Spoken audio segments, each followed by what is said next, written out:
Going to my Photos app and opening my video file, tapping on this eye icon, and as you can see, this video current file size is 119.3 megabyte.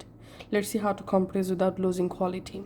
So first of all, download this compress app from App Store. This is a free app. Once it's installed, open the compress app, and here you can allow full access, and here tap on select videos to compress, and I'm selecting all videos, and I'm selecting my video, tapping on next.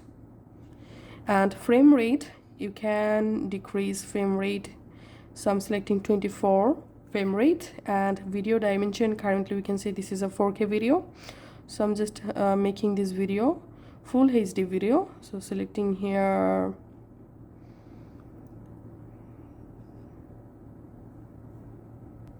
lower dimension, and then tapping on compress.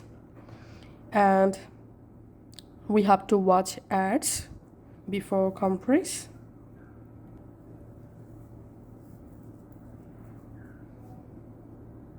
Once successfully compressed, here we can see the before file size was 119 megabyte, and after compression we can see only 7.7 megabyte.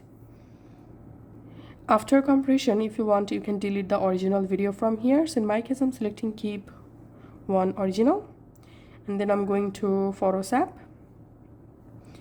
and here we can see the compressed video. Let's open this info, and here we can see the file size successfully reduced without losing the video quality. So that's how you can actually compress video in iPhone.